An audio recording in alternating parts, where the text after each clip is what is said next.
The New York disaster. Which is worse, the Jets or the Giants? Plus a full Week 12 preview. It is the Jake Asman Football Show, and it starts right now. Oh, yeah. It's time for the Jake Asman Football Show. Brought to you by BetUS. Expert betting odds and fantasy stats. So let's get into some NFL football. Brought to you by our friends at BetUS. So get your questions ready. Here's your host, Jake Asman. Here we go. Happy Football Friday, everybody. If you're new to the show, click the like button and subscribe to the channel. We are presented by BetUS, and we talk NFL on the Jake Asman Football Show multiple times a week, including every Friday around 2 p.m. Eastern, when we bring on NFL analyst and our dear friend, Cole Thompson. Hello, Cole. Happy Friday. I don't have a Hawaiian shirt, so you guys are going to have to imagine it. I'm very sad that I don't have on the Hawaiian shirt, but I'm not as sad as probably, I don't know, the entire state of New York at this point, like all of New York City, because regardless of what way you look, it's just bad versus disaster versus complete and total mismanagement. It's all terrible. But how are you, Jake Asman? How we doing? I've been better. Being a Jet fan is brutal, as usual. Never could have thought it'd be this bad. And then you bring up the Giants. We'll talk about them here because the news of the day in the NFL, Daniel Jones has been released. You felt like this was a possibility. The Giants, they benched him, but demoted him to fourth string because he has an injury guarantee of $23 million for next year. So they don't want him to get hurt. He's never going to play again for them. And apparently him and John Mara, the owner of the team, mutually agreed best thing to do is to release Daniel Jones. So he'll go on waivers. No one's going to claim him because of his contract. And then he's free to sign with anyone. But Cole, we'll start with Jones and the Giants. What was your initial reaction to that? It was inevitable, I think. Yesterday, you saw as Daniel Jones released a statement, met with the media one final time, took ownership for his own faults, made sure that he was talking about how there are problems with this organization that I could have fixed. There were things that definitely were on my shoulders, and as the quarterback, I have to be the dude. At that point, what more are you going to say? What more do you want to do? When you release that statement, the best thing for you is to part ways. Don't be in the building. Don't be around the organization. Don't even have a conversation about potentially starting. And so John Mara, as respectful as it is, allowed him to be released. Now he's going to have the opportunity to sign elsewhere. And who knows what we're going to see from Daniel Jones? Because if I am still in the camp of the bad is bad. The bad is awful. It's one of the worst things it can be in the NFL. But the good is manageable. And we've seen this before where a quarterback will leave. They'll go to another organization. They'll find a way to re-hit their confidence level up. And then they end up having a decent career. Baker Mayfield is the perfect example of this from a few years ago where he signs with the Los Angeles Rams, is there for less than 2 days, starts and wins a football game, gets one opportunity to go down to Tampa, balls out, gets a 3-year, $100 million deal. And even though the Buccaneers are underwhelming, he's not the reason why. He's actually been one of the few bright spots on an organization that still has a shot to go to the playoffs. So maybe that's Daniel Jones, even though you look at all of the faults that he has with his overall game. It just was inevitable. But more importantly, it shows the incompetence of the organization. Because if everyone knew the player that you should have spent money on was Saquon Barkley and put him on and put Daniel Jones on the franchise tag. Let DJ be on the franchise tag to prove it one more year. And instead, you said, no, we need the quarterback. And all the guarantees and all the injury clauses for one great season, it's incompetence. And now they don't have a good run game. Now they don't have a quarterback. Now they don't have a direction of what this organization is going into. And more importantly, this is the 1 year to where if you're not guaranteed a top 2 pick, you aren't sure that there is a quarterback that is a major upgrade over Daniel Jones. Because if it's Cam Ward, it's Shadur Sanders, and insert third quarterback here that you probably could get at the end of round 1 or the start of round 2, but you're going to overdraft because it's the premier position. So you're not really getting better. It's a lose, lose, lose for everyone except for maybe Daniel Jones. Because we'll truly find out, is it the incompetence of the organization or the incompetence of the player? Well, the question for the Giants, as you bring up, they're going with Tommy DeVito this week, whether it's him or Drew Lock. At the end of the day, I know DeVito provides a spark and fans might be excited about it, but the goal for the Giants has to be, as we pull up the updated draft order after last night's Cleveland win over the Steelers, the Giants right now at 2-8 would pick third. Yeah. They have a legitimate chance to improve down the stretch here as far as the Tegathon standings if they could find ways to lose out. You look at it, and you just said it, is their only path to getting a quarterback you believe being in the top 2, top 3, because you only view really two difference makers in this draft class right now? I would say so. And the problem is that Jacksonville sitting at 1, they can play with that pick however they see fit. They can stand by, go get Travis Hunter, go get a premier left tackle if they feel like that's the best move. Or because if they know that they're not getting rid of Trevor Lawrence, that contract is just null and void. It's not movable. You have to just embed it and now find a way to work with him. You can trade that pick. And a team like Las Vegas would love to jump Tennessee, who you don't know for sure is going to be in that line. They would love to jump a New York Giants, who needs to get a quarterback. They would love if at the end of the day, they're with the New York Jets. They jump ahead of the Jets to get their long-term guy. So that's the problem, is that it's not about where New York sits. If the season were to end today, you know that currently they would probably get the other runner-up, whether it be Cam or whether it be Shadur. But if somebody moves up, that's where you're in concern. But also, you're not a quarterback away as an organization. You're not. You still have questions at tight end. You still have questions on the offensive line. The offensive line's in shambles. You have some defensive players that maybe you're going to trade at the highest value. You're going to lose some players in free agency this offseason. You're going to have to release some terrible contracts. Really, if you look at this organization right now, you feel good about Malik Neighbors, maybe the direction with Tyrone Tracy as your number one running back, Andrew Thomas at left tackle, Kayvon Thibodeau if you want to keep him around, and Dexter Lawrence. And that's it. That's all you have right now to build your foundation off of. Brian Burns too. They do have some players on their team. My apologies on that. They just lack depth. And the thing with the Giants is, whereas we'll compare them to the Jets here, right? The Jets know they're going to have a new GM. They know they're going to have a new head coach. Most likely, they're going to have a new quarterback. Although I will say, I think that GM and that coach could decide if they want maybe Rodgers back as the bridge for next year. But we'll get into that. I don't know if the Giants are keeping Brian Daboll and Joe Schoen. They've been here for 3 years. They made the playoffs in the first year. It's been bad the last 2.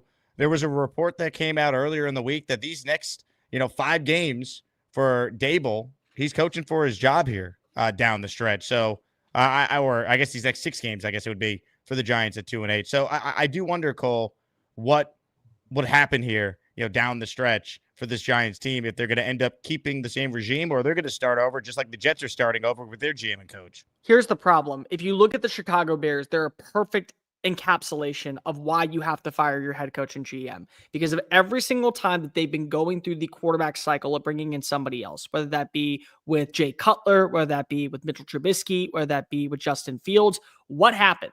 The year that they went and they drafted the quarterback was the final year of the previous regime. So then the next regime comes in and they have to be stuck with the quarterback, whether or not they believe that that's the best fit for their style of offense, for their organization, for their long-term goals. So if you fire Daboll, you have to fire Joe Schoen, because if you cannot allow a new head coach to come on in, let the GM and you go back and forth in the decision on what you think is the right move at quarterback, then the GM wins.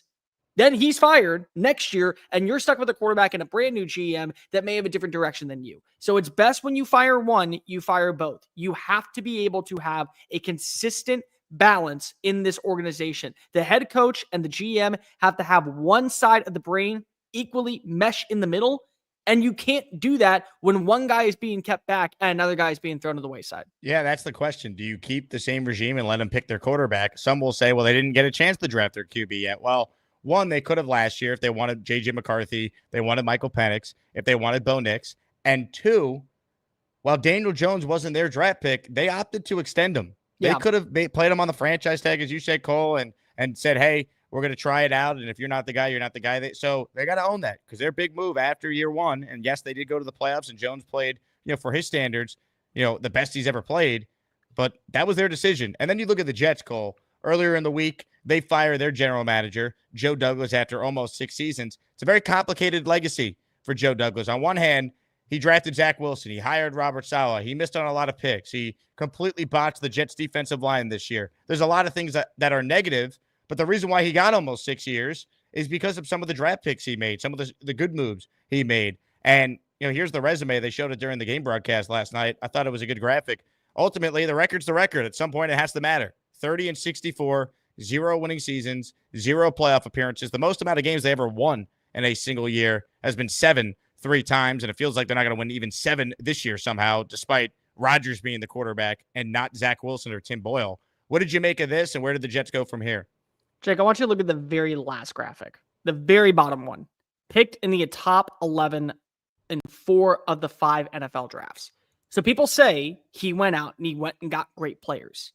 No kidding, he got great players. He was always picking near the top 10. You're supposed to get great players there, and you did. You got Sauce Gardner. You got Jermaine Johnson. You got Breece Hall. You got Garrett Wilson. You got difference makers because of you were always picking because you didn't land the 2 most essential parts: a head coach and a quarterback.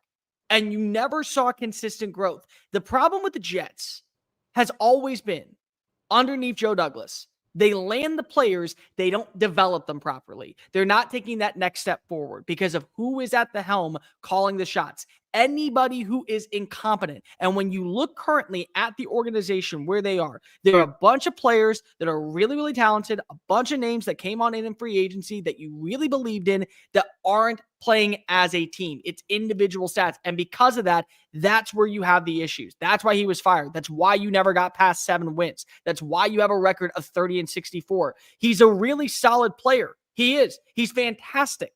But he's a really solid GM. He's fantastic as an executive, and he's going to get a job somewhere very soon. I don't know where it's going to be. Maybe he'll be back in Philadelphia, but he's respected around the league. He will find an executive position. But it doesn't matter if you're picking in the top 10. And yes, I see the comment, Breece Hall was a second-round pick. Yeah, but he was a second-round pick that was at the very beginning of the second round. That was it. So I'm sorry. Like, that's what you come down to, is that when you're always picking in the early rounds and the results aren't paying off, it's cool that you land players. It doesn't mean anything when you don't do anything with it. Comments, questions, super chats. We'll take those as we talk about the state of New York football here on the Jake Asman Football Show. Eric says, since 2012, the Giants have been just as bad as the Jets, except for 2 fluke playoff appearances. Look, the Giants have been better because they've actually made the playoffs, whereas the Jets have made the playoffs since 2010, since Rex Ryan was their head coach. It's the longest active playoff drought in North American sports. But, I mean, the Giants have been just as bad most years, right? They're always flirting with a different head coach, different general manager. It has been a mess since their second Super Bowl win. There's no doubt. Now, let me ask you this, Cole. Would you rather be the Jets or the Giants right now? Your thoughts? If I'm not hitting reset with the New York Jets, I'd rather be the Jets because the talent's there. It's coaching. That's what it comes down to. And it's incompetence in the front office. I still believe that when you look at this team, you have a number 1 wide receiver. His name is Garrett Wilson. It's not Devontae Adams. He's number 2. You have him on contract for another year. You have a good run game. You have some pieces on the offensive line that you like. I think that Ola Fashanu is going to eventually pan out and be a really solid left tackle in the NFL. You have a great defensive line. Quinnen Williams. You have Will McDonald. You have Jermaine Johnson. I think that you have a decent secondary. It's no longer the elite of the elite, but it still is a good secondary. I think that Sauce Gardner needs to stop running his mouth on Twitter and start worrying about the routes being run against him, but he still is a number 1 cornerback and a top 3 corner in the league. You have pieces in play to be successful and sustain this success past 2025. If Aaron is your bridge guy for a year, so be it. You go land a quarterback at the end of round 1, or you move down maybe to like pick number 20, you get some draft capital, and then you take like a Jalen Milroe out of Alabama and you say, we're going to find a way to build an offense that caters toward his strength. You feel good about that direction. And then in a year from now, with the right leadership, then guess what? You'll be fine. But at the end of the day, Jake, you have to have a GM and a head coach on the same wavelength, and it cannot be bothersome when it comes to pricing. If you want to be a team that can actually be competent in a division that eventually is going to start taking some hits, Miami's not always going to be there. New England stinks right now. Who knows what we're going to see moving forward from the Buffalo Bills? They could be a juggernaut. They could be right back at square one and starting to decline once you see some players leave in free agency. You can take control. But you got to have the right guy. And pricing aside, it cannot be a factor. The Giants are a mess. They are. The Giants got like 6 dudes and no depth. You can't go in that direction. Meanwhile, look at the overall division. Washington is getting better. They have the quarterback. They have their guy locked up for the long term. Dallas, it's a down year. Dallas is always going to be in the running to be underwhelming because they won't win a Super Bowl. But we just saw them the last 2 years go 12-5. So it's like, we got that. You got them done. Philadelphia, Nick Sirianni's an asshole, but you know what? He wins. Guess what? People don't care if you're an asshole if you win football games, and they're number 1 in the division. So where are you? You're in the last place. with no quarterback, with no running back, with a few franchise stars. Well, the pushback on the Giants, though, would be you have no quarterback. You might have a chance to get one, though, if you finish in the top 3 here. Yeah, but at the same time, are you sure that he's going to be developed properly by this current staff? And then if he's not developed properly, the next staff that comes on in has to be okay with that guy being the quarterback. That's the problem. Well, so that's why I think if you clean house and you give, a legit football person the chance to pick Jets or Giants, to me, a big factor in that decision would be who's my quarterback? And then they're going to decide if they value Shador or Cam Ward or whoever coming out as their guy. If the answer is no, you might say, I'll take the Jets. They have more talent overall on the roster. We could be a ground and pound team, play good defense, and whether it's Rodgers or Tyrod and then Jordan Travis and a rookie behind them, we can make it work for a year as we evaluate the quarterback position for the following year. So that to me is what you're weighing if you're deciding, would you rather run the Jets or Giants right now? I mean, the other thing is that what happens if you don't land the quarterback because you got to get better on the offensive line? Are you trading for somebody? And who are you trading for that you want to take on that contract? Or are you going to do something like, hey, Sam Darnold is playing well enough to go to the playoffs. Now we got to give him a 2-year deal and we draft a guy in the second round. Hopefully he pans out. But I don't think that you want to do that because why would you not start Drew Lock if your plan was to take a tackle? They're going after a QB. But again, if the guy doesn't work out with Dable, the next person that comes on in is stuck with him. And that's never a good thing. It's never going to pan out that way. It always comes back to usually bite you in the ass. So I would go with the Jets right now. I personally think that the Jets feel like the more overall complete team to where if I just get the right leader in there, I see in the comment section, actually, that's a pick that I would go with. Brian Flores. Brian Flores would be one of at the very top of my radar to go ahead and be the next head coach because he does not give a flying care in the world about your feelings, and you need dudes who are going to be assholes, especially in a city like New York. Yeah, and you need someone with experience, which Flores has. He got railroaded at the end of Miami, but did a good job overall. I'd want to know who he's bringing with him as his OC. If you hire Flores, right, because he went through 3 OCs in 3 years in Miami, right, and there were some issues with Tua, but I'm sure he's learned from it. He's on a great offensive staff right now in Minnesota. Can he bring Josh McCown with him, who's the quarterback coach there? Could he bring him as his OC? Like, what's the plan there, right? Rex Ryan's watching. He says Ben Johnson. He goes Johnson, and Johnson. Yeah, I mean, I could see Johnson being a big staple of the I don't think Ben Johnson would want the Jet job, though. I'm telling you, he's going to Chicago. They're gonna fire Eberflus, and he will be the next head coach of the Chicago Bears. He'll stay in that division. My number one is Mike Vrabel, but I would certainly take Brian Flores. I didn't even think about Vrabel. I really didn't. I don't know if he would take the Jet job, but I'm going to try. No, I mean, I could see it. You want to know why I'd be okay with Vrabel? Vrabel is, again, screw your feelings. Screw your feelings. I don't care. They need someone with experience that's won. This guy won 9 or more games in 4 of his 6 years, went to an AFC title game with Ryan Tannehill. And for those saying he's a defensive guy, I get it. But to me, he's a head coach. How do I know this? Well, he hired 2 offensive coordinators that then went on to be head coaches. So at least he has an eye for identifying what competent offensive coordinators look like. Here's the other thing that I think is really, really important. He also knows what is going to cater to his team's strengths. He understands what works and what doesn't. So he doesn't put his team in a position to where they're going to struggle because of personnel looks. If they can only play against the run, they're going to stack the hell out of that box and they're going to take away the pass. If they know that a quarterback is limited, they're going to call plays that are trusting the ground game. They're going to do that. And they're going to say, I don't care about what your money line says. I want to win football games. I want to see us get paid because if we're going deeper and deeper and deeper into the postseason. I don't care that you're getting 30 targets in a month. You're going to get 30. You better catch 30. Figure it out. Shut the hell up. Get back to work, and let's get this done. That's what you need in New York. It is a tough town. One of the few things that bothered me when it came to Aaron Rodgers signing there was he had all control over everything that was going on in Green Bay because it's such a happy, fun-loving, close-knit family in there. He goes to New York media. New York media doesn't care about your feelings when you suck. They're going to call you out, and they're going to make sure that you go ahead and get all of the blame. And so you need physicality and toughness to be there. And if you can't be mentally tough, then you're not the guy for the job. This is the most dysfunctional team in 2024, far and away. Jake, we were in Las Vegas saying this is a team that should compete going into week 17 for the division. They're competing for the number 1 overall pick right now. That's what we're looking at. And they're not a bad team. They're a team that has pieces. They went out and they spent money. Sorry. I'm sorry. When you look right now at the New York Jets, you got to get someone who is mentally and, more importantly, physically not going to care about anything else than winning.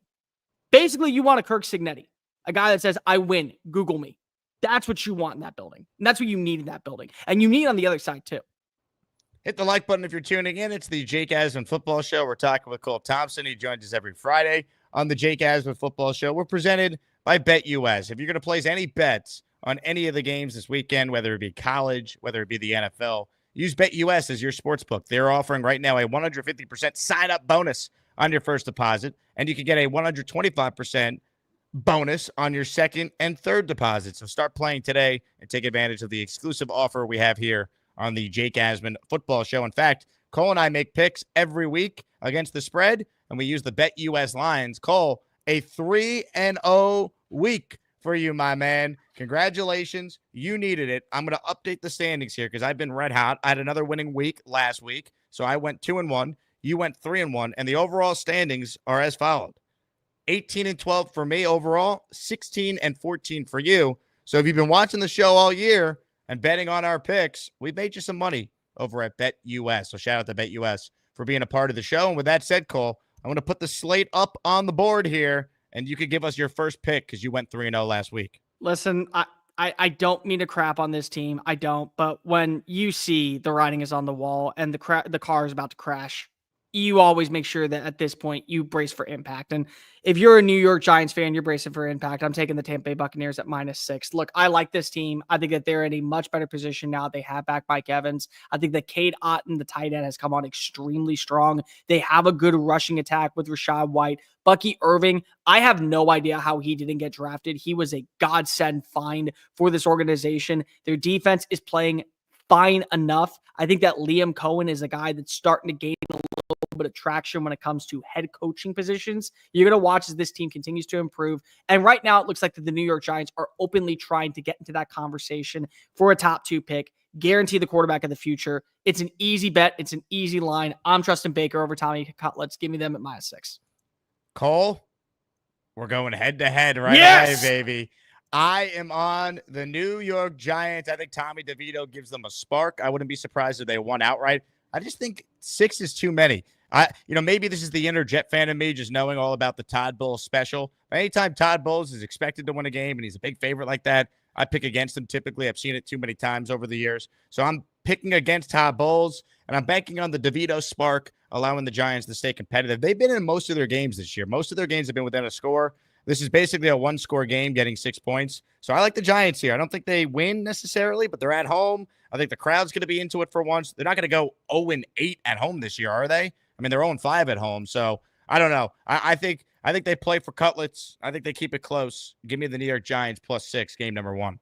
God, you are so. I get it. You want to go ahead and get morale all the time up out in the Big Apple, but here's the deal. They're going down. I'm sorry. I want to win. I picked against the Giants. You picked them against the Eagles, and they got killed once they got killed. They got killed. And you know what? They're going to get killed this weekend. But you know who else is going to get killed?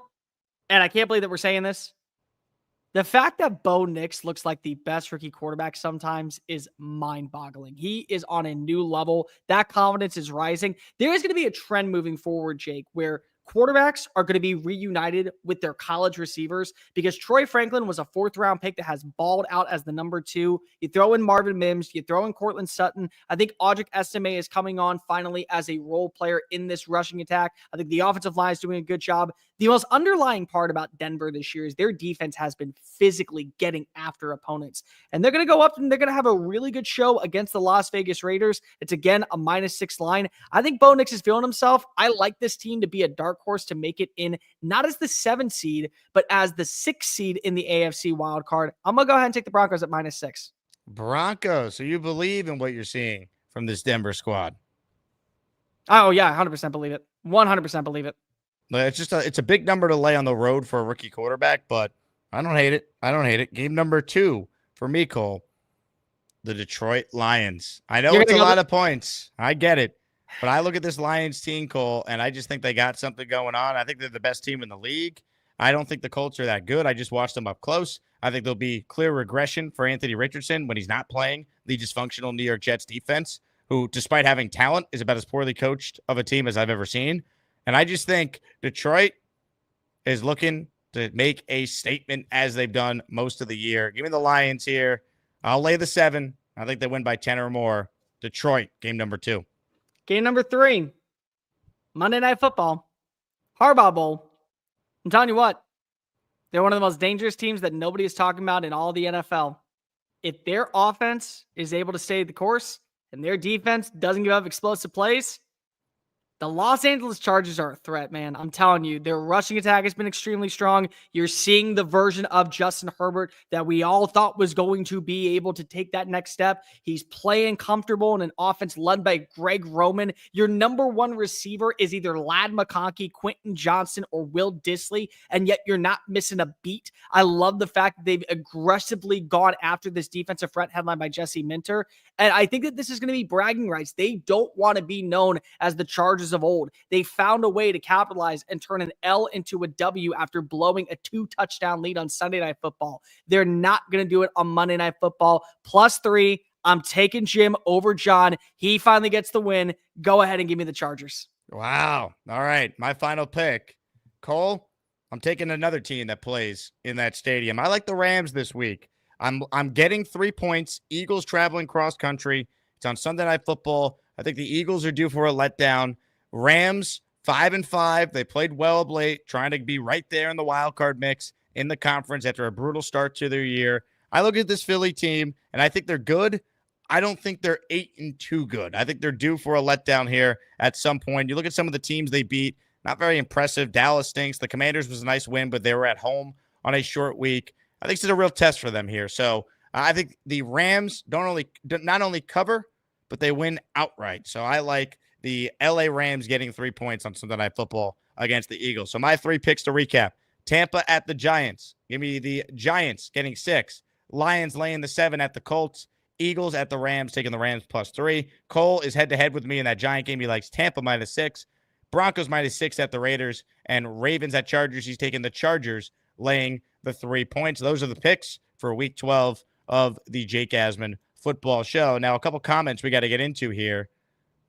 Gator says, is that your home, Cole, or one of those wallpaper backgrounds, your mom's house? Way too nice for you to live there. I picked you for one of those government housing projects. Yeah, unfortunately, Gator, you caught on. I'm actually watching my parents' dogs while they're out of town in Mexico. But this is the one time where I don't have to live off of welfare checks and living off of food stamps. So I appreciate you. You know, the fridge is full. It's very well stocked, and it's full of love, just like the love I have for you in my heart, Gator, all the time. Another comment here. Dano says, Cole has a hairy mic. Cole, have you noticed the hair on the back of your microphone? How do you know what my mic looks like? You aren't going down there. Stay away, good sir. How dare you? I see a hair. I see it. There it is. Yeah, hold up. Yeah, this is what happens when you get dog hair and you live with like 3 dogs. That always happens. Yeah, listen to that sound, guys. ASMR. We're ASMR in the Jake Asman Show.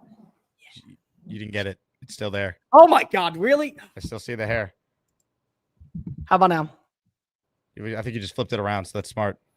Either way, whatever. Not that big a deal. Anyway, Cole, this was a lot of fun, man. A lot of fun. Are you excited about Beyonce performing the halftime show on Christmas of a game you'll be at, right? Texans taking on the Ravens. You know, I always wanted to go to a Beyonce concert. It's always been in my lifelong dream. I do not want to pay the thousands of dollars to go watch her perform. So if I got to watch her sing This Ain't Texas down in Texas, I am A-okay with that. It is an all right moment. All right.